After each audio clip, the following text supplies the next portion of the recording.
Brother J, he continues to prove that he's a heretic.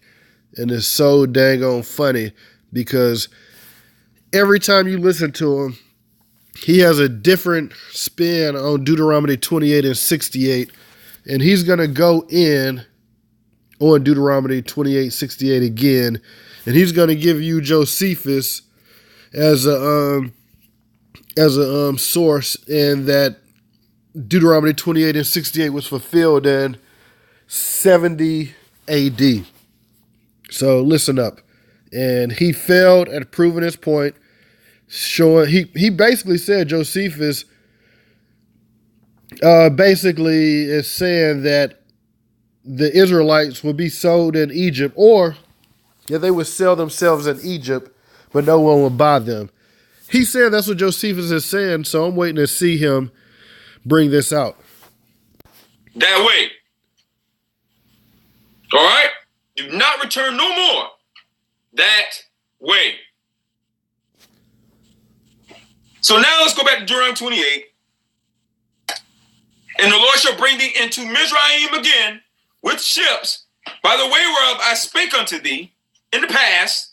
Thou shalt see it, meaning Mizraim or Egypt, no more again, in Exodus 14:13 and Deuteronomy 17:16. And there, meaning the way whereof he told them not to return to, but if they don't obey him, he's going to send them back, send them there again on ships this time. There, when they get there, they shall be sold to their enemies for bondmen and bondwomen, and no man shall buy you. That sounds like a contradictory statement there. How can you be sold and no man buy you? That sounds like contradiction there. But it's not. It's not. This is when you get into your, the way texts are translated and all that different stuff. That is a realization when it comes to different texts. Now, if you go to that verse, of course, IUIC and these other camps who want to fit translating slave trade in there, they will reject all the translations that say this.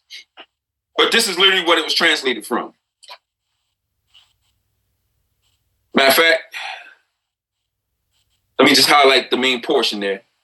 So under here it says, and ye shall be sold there to your enemies as male and bondmen, and no man shall buy, right? No man shall buy. Just give me a quick second. They will reject all translations that says this. And let me pull this up in the, I'll pull it up in the Septuagint in a sec. But it says, this is the NIV rendering of that same verse. The Lord will send you back in ships to Egypt on a journey I said you should never make again. Where? In Exodus 14:13 and Deuteronomy 17:16. There you will offer yourselves for sale to your enemies as male and female slaves, but no one will buy you. Now, the Black Hebrew Israelite camps will get mad. Why? Because they'll be like, this is talking about the translated slave trade, and we didn't offer ourselves, we were taken. That's the point. That's actually the point. The translated slave trade, you were sold and you were bought. But here, the Jews who goes into literal Egypt won't be bought. They will sell themselves, but no man will buy you because they're disdained so much and so looked at as such a low value, nobody will take them in. When did this happen? This happened twice. You had it after 70 AD as well as in between 66 and 70 CE, as well as 135 AD.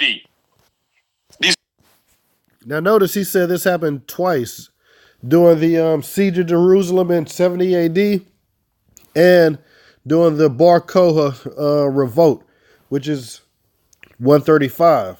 So listen up. Written by the Jewish historian Josephus, as well as, matter of fact, let me just pull it up here. I'll read the excerpt from you guys and give you the books and the page number so you can look at it yourselves. All right, so go on.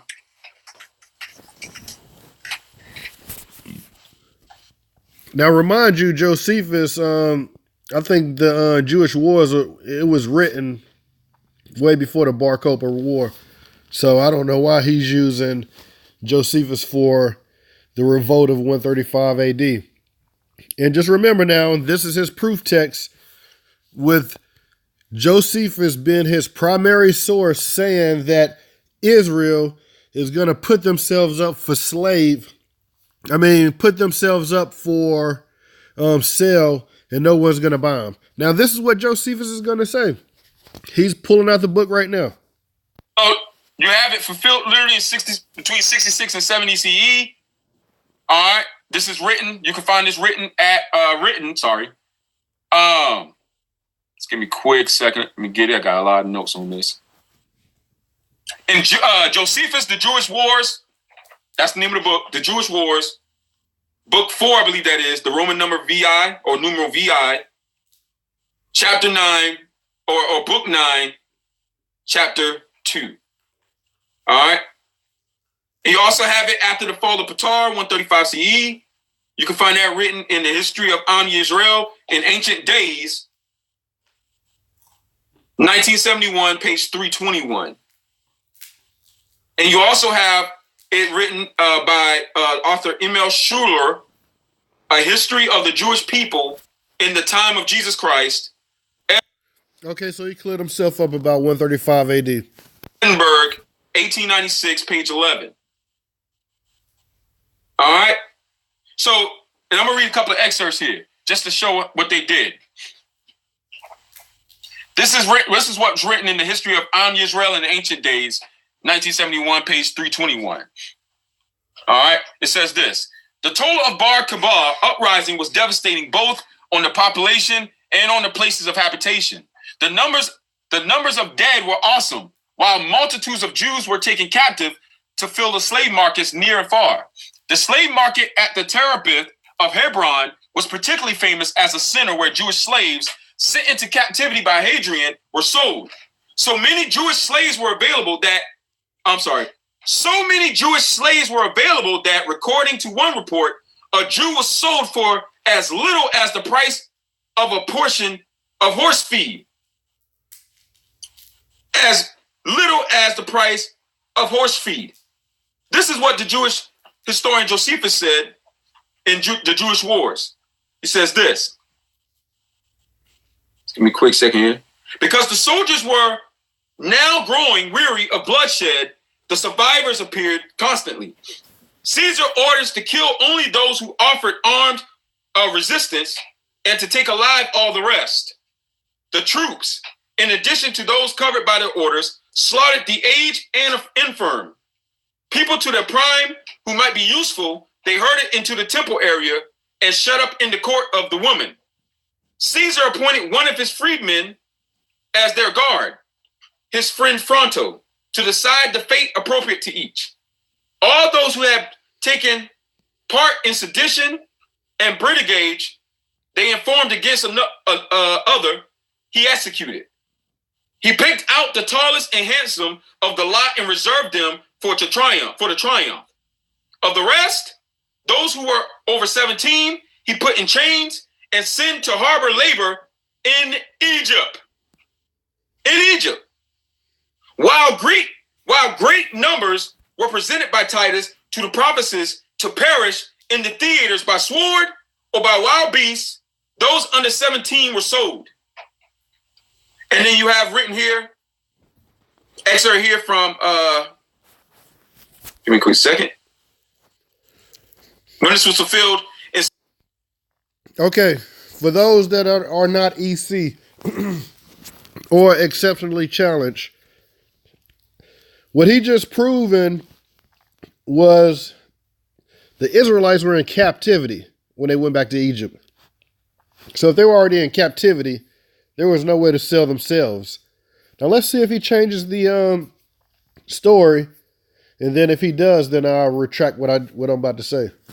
66 through 70 CE, it says this. The Aramaic translation, Targum, known as the Targum, paraphrases this verse by saying, "And Hashem will exile you back to Egypt in ships by the way of the Red Sea that you once crossed, and concerning which I said, ye shall not see it no more again." For those that don't know, the Aramaic translation or the Targum is a very older translation of the Bible or of the scrolls. And it literally. Okay, so now you see how he went from showing Josephus, which really didn't prove his point, to now he's going to another translation that's proving his point. And he came from the NIV. Anybody knows that the NIV can't be trusted. So Brother J failed again with his sources, not proving a case. He's so remedial, and he has remedial listeners, and they just keep getting duped by these just, I mean, I don't even know how to put it, man. This right here is just a terrible breakdown. And he read Josephus, and he just totally disregarded his whole argument that Israel, we were supposed to put ourselves up for slavery. And if you put yourself up for slavery, that means you're free, not a captive. Brother J, repent, brother. Get out of that heresy. And that's all I got to say. Shalom.